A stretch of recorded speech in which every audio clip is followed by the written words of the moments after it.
This video is sponsored by Squarespace.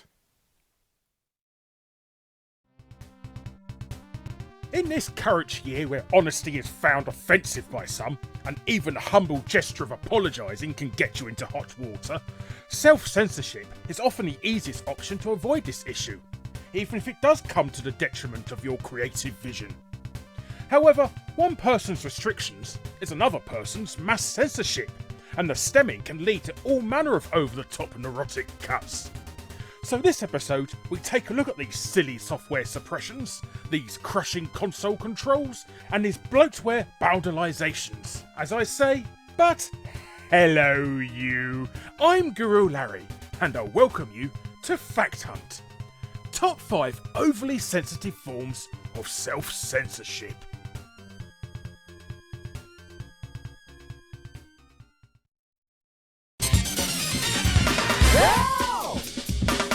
A lot of people assume censorship in video games didn't really come along until the early 90s and the release of games such as Night Trap and Mortal Kombat. But it was actually in effect since the very dawn of console gaming, as this entry proves. Now, I know what you're thinking, how on earth could a simple game like Hangman be censored? After all, this was a thing that many kids played with a pen and paper for decades. Well actually, the clue is in the name. Both the man and the hanging part.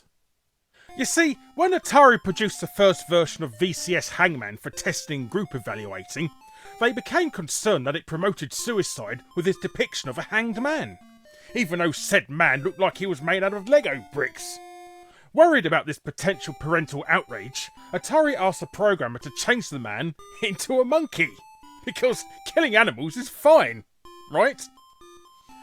Incidentally, the Atari 8-bit version of Hangman was left intact, as the California-based company felt that computer users were far more mature and responsible. However, the number of rude words computer users typed into text adventures might dispute that.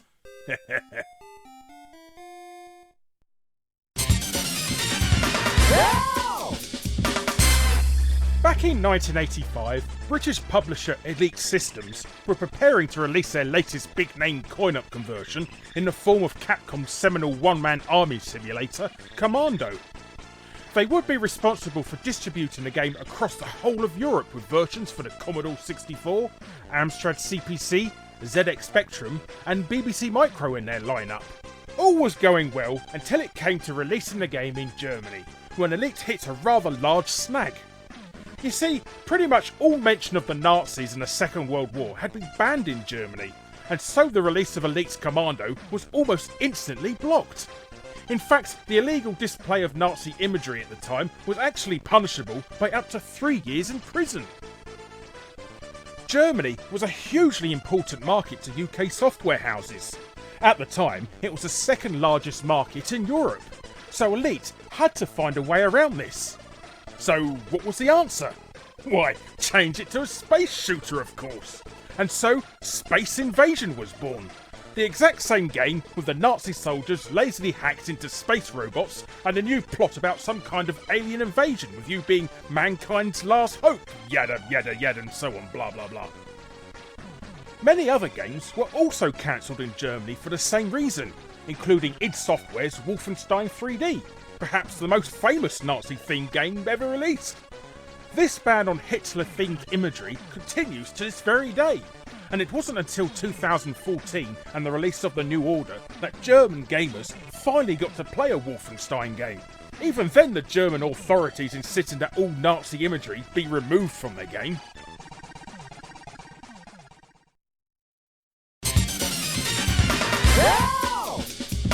And now on to something a bit more modern, with one of the most bizarre and high-profile cases of censorship from the last console generation.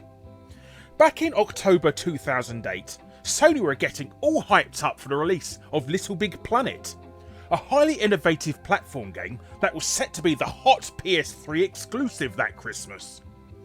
But just before its global release, testers spotted a small issue with one of the music tracks contained within the game. Shortly after, they announced that all copies that had already been shipped to retailers would have to be recalled, with Sony issuing the following statement. During the review process prior to the release of Little Big Planet, it has been brought to our attention that one of the background music tracks licensed from a record label for use in the game contains two expressions that could be found in the Quran. We have taken immediate action to rectify this, and we sincerely apologise for any offence this may have caused. Now, you may be thinking that the Quran is a holy book, so surely there can't be anything particularly offensive, right? Well, while far from horrific, they are perhaps not quite as nice as you might imagine. Once translated from Arabic to English, the two phrases are, "Every soul shall have the taste of death," and "all that is on earth will perish." So, probably not the greatest for a kiddie-friendly mascot gang.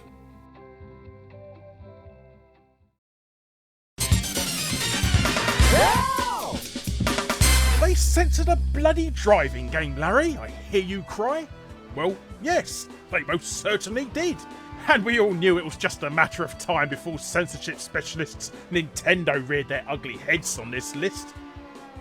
Crusi'n USA was the very first game in the now infamous Crusi'n series that is still going strong to this very day. It was released in the arcades in 1994 by Midway, and it boasted that this cabinet featured the very same hardware that would be found in the upcoming Ultra 64 console. This was, of course, a lie that even master misleader Peter Molyneux would have been proud of, as the Nintendo 64 port ended up being a pretty pale imitation of the arcade original. But that's a story for another day. I want to concentrate on the censorship issues of that disappointing port. And boy, are they numerous. Among the many things that Nintendo insisted on changing for their home version are several billboards with suggestive slogans, animals that could be turned into bloody roadkill are also gone, and the bikini beauties that appeared when you won the race have been completely covered up. But that's not all though. Oh no siree. Images of Hillary Clinton smoking a cigar on a dollar bill were changed back to a real bank dollar note, and a related ending that showed the then American President Bill Clinton in a hot tub full of Playboy models is also gone. Incidentally, Nintendo never explained the true reasons for all the censorship in the game. Neither did they explain why the port was so lacking compared to its arcade parent, despite them claiming it featured the same technology. You weren't fibbing, were you, Nintendo? I could smell another episode coming along here.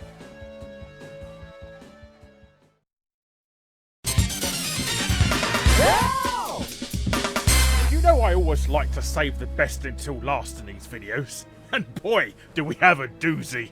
Perhaps the most ridiculous example of censorship in the history of video games. And what makes this even more staggering is that not only is this not a console game, but it's also a game from a British publisher, who usually aren't particularly concerned about offending people. I mean, did you see my offensive cheat codes video? As it stars the people who got the #1 slot. Now, we're not talking about the original release of Worms Armageddon here, which was first published for the PC back in January 1999, before being ported to various consoles. The version in question here is a 2016 re-release of the game on Steam and Good Old Games. This digital download features a number of omissions from the original game, some of which are understandable, but the rest are absolutely absurd. Team 17 removed or altered some of their team flags due to their similarities to real-life logos, most notably the one that depicted the moniker of Aphex Twin. However, the removal of huge amounts of speech is another matter altogether. Anyone who's ever played a Worms game will be more than familiar with the way those wriggly scamps taunt you and offer up disparaging insults at every opportunity.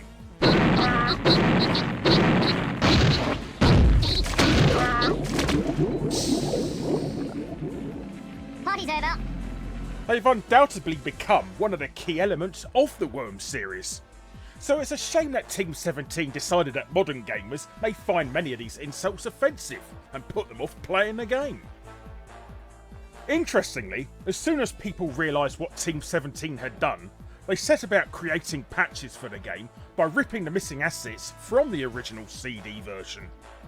So if you like being taunted by pink floppy things, then there's still a way to do it without visiting public toilets.